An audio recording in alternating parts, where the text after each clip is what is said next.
చదువుకోవడానికి ఉద్యోగం చేసుకోవడానికి వచ్చిన వారిని తన కడుపులో పెట్టి కాపాడుకుంటూ మీ అందరిని ఇక్కడ సుఖంగా ఉండనిస్తున్న కువైట్ తల్లికి కూడా తెలుగుదేశం పార్టీ తరఫున ధన్యవాదాలు తెలుపుతున్నాను.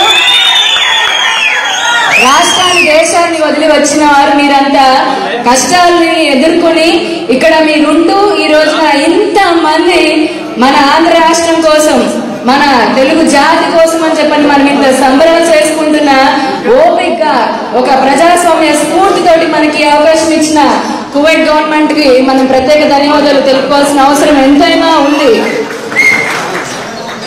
బడుగు బలహీన వర్గాల పేదల పాలిటి పెన్నిదిగా పెట్టిన తెలుగుదేశం పార్టీ యొక్క మీ తెలుగింటి ఆడపడుచుగా మొట్టమొదటిసారి ఈ కువైట్కి మీ ఆదరాభిమానాలతోటి ఇక్కడికి నన్ను రమ్మని చెప్పని ఇన్వైట్ చేసిన టీడీపీ ఎన్ఆర్ఐ వాళ్ళకి, అలానే ఇక్కడ చాలా తెలుగుదేశం పార్టీ సంఘాలు ఉన్నాయి, ప్రవాస తెలుగుదేశం కానివ్వండి, కువైట్ తెలుగుదేశం కువైట్ కానివ్వండి, ఇంకా చాలా ఉన్న వారందరికీ కూడా పేరు పేరున ఎన్నో ఏళ్ల నుంచి తెలుగుదేశం పార్టీ జెండాని ఈ కువైట్ గడ్డ పైన మోస్తున్న మీ అందరికీ పేరు పేరున ధన్యవాదాలు తెలుపమని మన చంద్రన్న గారు ప్రత్యేకించి మెసేజ్ పంపారు. మీకు తెలుపమని చెప్పని లోకేష్ బాబు గారు చెప్పడం జరిగింది.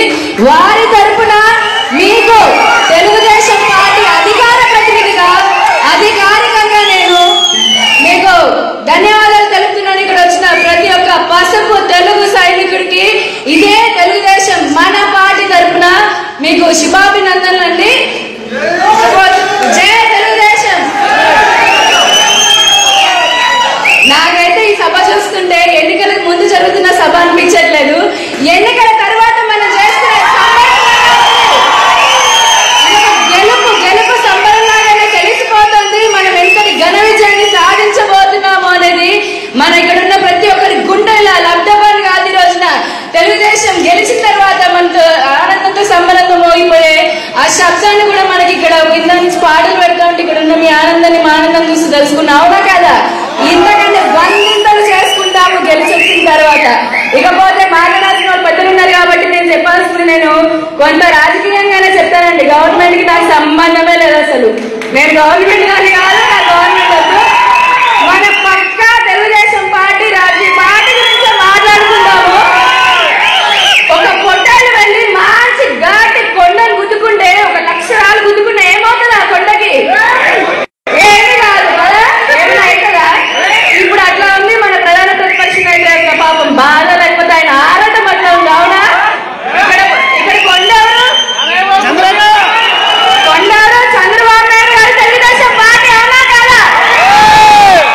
పిచ్చిగా మతి భ్రమించి ఎలాగైనా సరే దాన్ని ఢీ కొట్టాలి, కొండకి ఏమైనా చేయాలని ఆరాట పడుతున్న పొట్టేలు ఎవరు?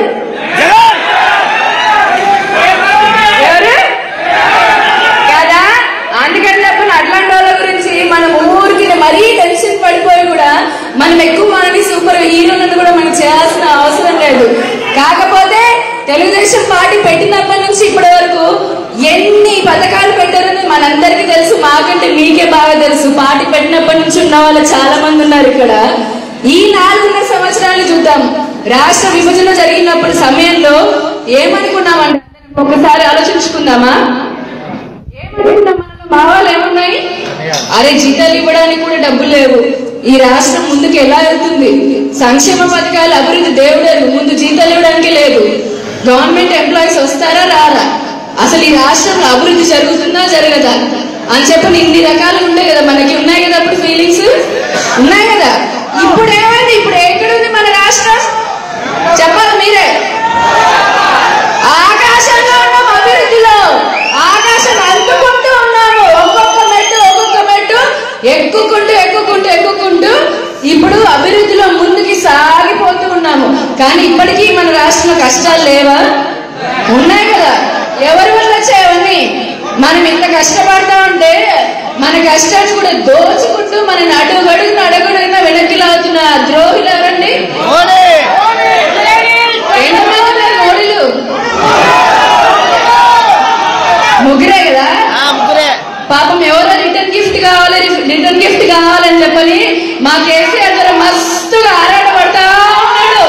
ఎప్పుడు ఇస్తారా నాకు రిటర్న్ గిఫ్ట్ అని. ఇద్దామా మా రిటర్న్ గిఫ్ట్? ఆయన భాషలో ఇద్దామా రిటర్న్ గిఫ్ట్? ఏమిద్దాము? ఆయన ఏదో గెలిచేసినామని చెప్పని కొంచెం మెజారిటీ పైన కొన్ని సీట్లు తెచ్చుకున్నాడు కదా, మనము ఎన్ని సీట్లు ఇద్దాము?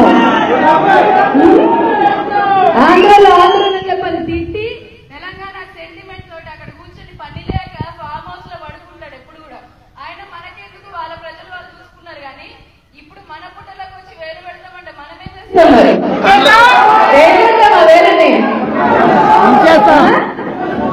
బాబా మన దగ్గర ఉన్న మన అన్నకైతే జగనన్నకి ఆయనకు తెలియని కూడా తెలుస్తలేదు. ఏదో మరి ఆయనకైతే చేత కాదు. ఎందుకంటే ప్రతిపక్షంలో కూర్చున్నా కూడా అసెంబ్లీకి రాదు, మనకు తెలుస్తుంది. పార్లమెంట్ లో ఉండే వాళ్ళు ఎంపీలకు వచ్చారు. కాబట్టి ఇప్పుడు ఏం చేయాలి? ఫ్రస్ట్రేషన్ పీక్స్ వెళ్ళిపోయింది జగనన్న గారికి. ఏం చేస్తారు ఆ ఫ్రస్ట్రేషన్ లో? రోజు ఒక డైవర్షన్ పాలిటిక్స్. అది ఎట్లా తయారైపోయిందంటే జగన్ గారి పరిస్థితి, ఆ రాష్ట్రంలో ఎవరికైనా జలుబు చేసి తుమ్మొచ్చినప్పుడు ఇగో చంద్రబాబు నాయుడు వాళ్ళకి చెప్పని అంటున్నాడు. ఎవరికైనా దోమలో చీమన గరిస్తే కూడా ఇగో చంద్రబాబు నాయుడు వాళ్ళకి చీమన. సంక్షేమం చేశామంటే ఎన్ని పథకాలు చేశాము. తెలుగుదేశం పార్టీ పెట్టినప్పుడు ఏం చెప్పాము? ఉండడానికి ఇల్లు, తినడానికి తిండి, ఇంకా ఇంకోటేంటి మనది పేదల మొత్తం సంక్షేమ, కులానికి మతానికి అతీతంగా మనం అభివృద్ధి చేస్తామని చెప్పాము. ఈ రోజు ఇల్లు ఇచ్చామా? ఎన్ని ఇచ్చాము? 10 లక్షల ఇల్లు. ఏ రాష్ట్రమైనా ఇచ్చిందా? ఎవరైనా కట్టారా? ఏ రాష్ట్రమైనా? లోటు బడ్జెట్ లో 10 లక్షల ఇల్లు కట్టాము మనము. సో తెలుగుదేశం పార్టీ ఇచ్చిన మాట ఆ రోజు నిలుపుకుంది, ఈ రోజు నిలుపుకుంది కదా, అవునా కదా? ఇంతకుముందు అమరావతి అంటే బ్రహ్మరావతి అన్నారు. ఈ రోజున అమరావతిలో అందరికంటే ముందు పోయి ఇల్లు కట్టుకున్నది ఎవరండి? ఎవరు? మరి బ్రహ్మరావతిలోనే బ్రహ్మలోనే ఉందామని ఇల్లు పోయి కట్టుకున్నారా ముందు? కాదు కదా. చెప్పేవన్నీ దొంగ అబద్ధాలు. అయినా కూడా ఎవరికైనా కొంచెం ఇంట్లో పెళ్లి చేద్దామన్నా లేకపోతే చూద్దామన్నా కూడా వాళ్ళకి ముందు వెనక ఇడితరాలు అడ్డతరాలు అని చెప్పని చూస్తారు.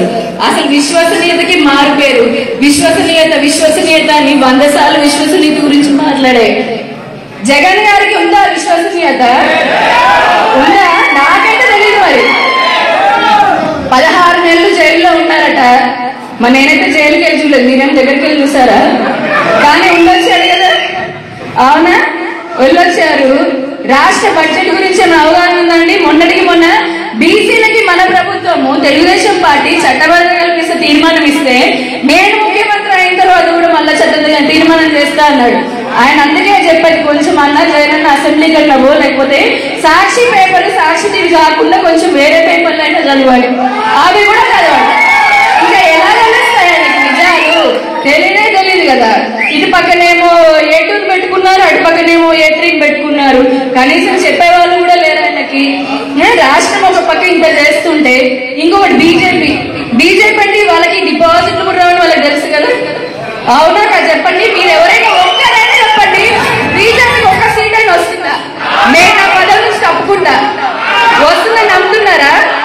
వస్తుందా? మరి అలాంటప్పుడు నిన్న అమిత్ షా వచ్చాడంట, మొన్న మోడీ గారు వచ్చారు ప్రధానమంత్రి, అంతకుముందు అమిత్ షా గారు వచ్చారు. రోజుకు ఒక యూనియన్ మినిస్టర్ వస్తున్నారు. ఎందుకు వస్తున్నారు ఒకసారి చెప్పండి.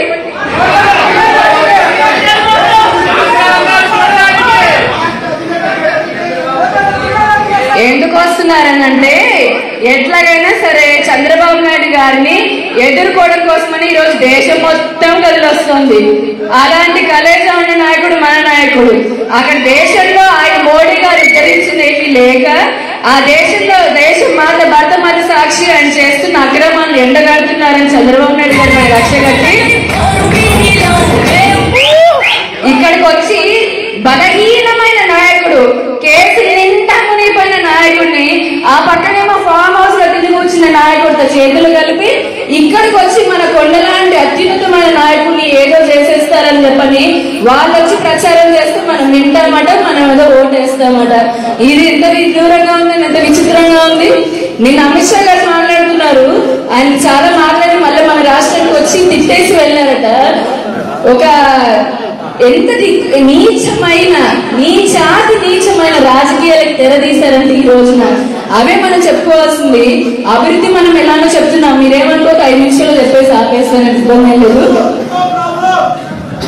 నీచాతి నీచమైన రాజకీయాలు జరుగుతూ ఉన్నాయి. అభివృద్ధి చేశాం కదా అని మనం చాలా కాన్ఫిడెంట్ గా ఉన్నాము. అందులో తిరుగులేదు. 2019లో తెలుగుదేశం పార్టీ ప్రభుత్వాన్ని ఏర్పాటు చేయబోతోంది.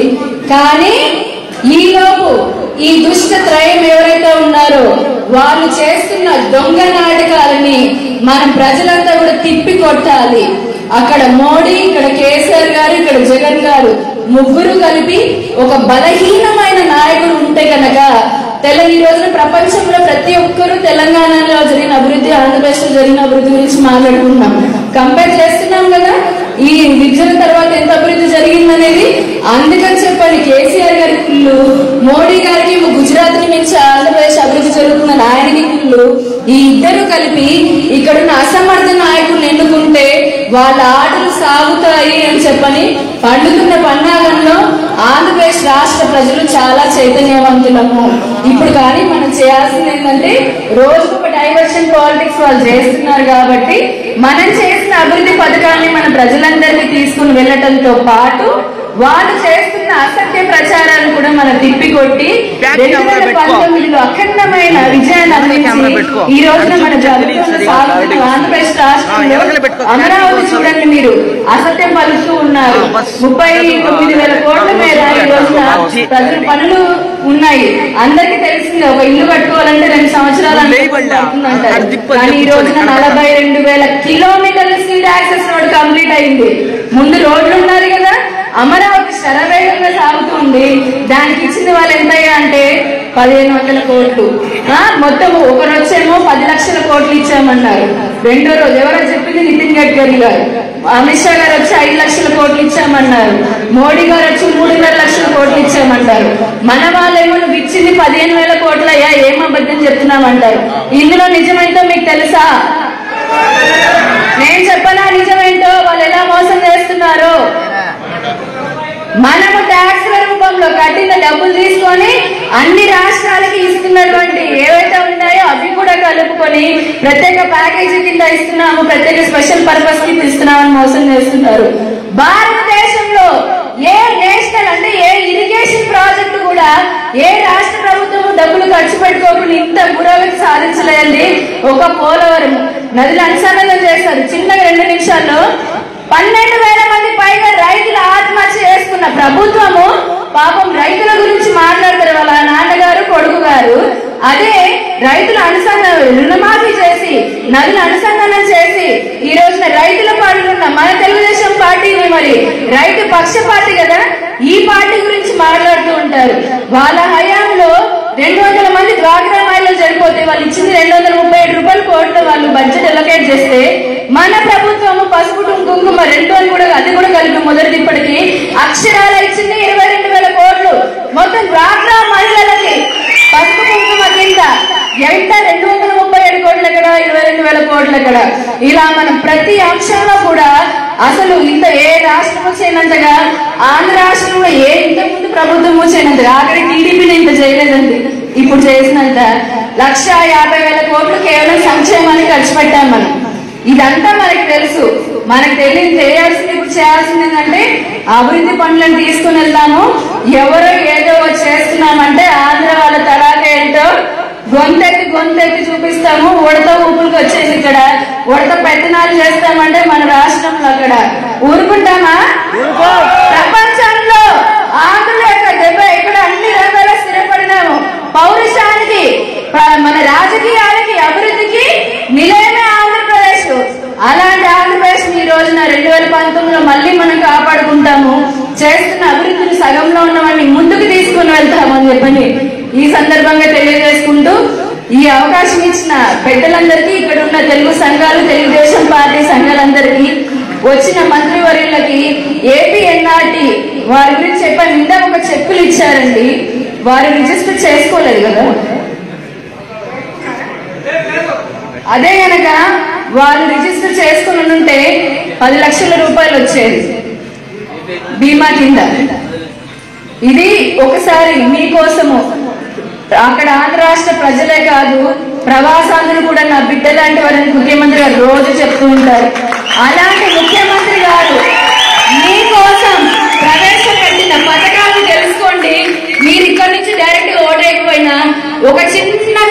కదా, అక్కడున్న మీ కుటుంబాలకు చెప్పండి. మనం ఎట్లా తెలుగుదేశం వాళ్ళని మనం వేసుకుంటాం, అది కాదు. మనతో రోజు కొట్లాడే వాళ్ళు, నేను తెలుగుదేశం యాంటీ అనేవాళ్ళ ఓటునే మనం మార్చి తెలుగుదేశం పైన ఓటు వేయించడమే మన కర్తవ్యం. ఈ కుమారి సాక్షిగా మనము 2019లో ప్రజాస్వామ్యం వర్సెస్ అవినీతి అని జరగబోయే ఎన్నికల సమరానికి ఇక్కడి నుంచే సమర శంకరావని మనం పూరిస్తూ ఉన్నాము. అందరూ ఒకసారి గట్టిగా జై తెలుగుదేశం అని చెప్పాలండి. జై తెలుగుదేశం, జై జై Telugu Desam. Thank you once again. ఈ వీడియో మీకు నచ్చినట్టయితే లైక్ చేయండి, షేర్ చేయండి. మరిన్ని ఇంట్రెస్టింగ్ వీడియోస్ చూడడానికి మా ఛానల్ కు తప్పక సబ్స్క్రైబ్ అవ్వండి.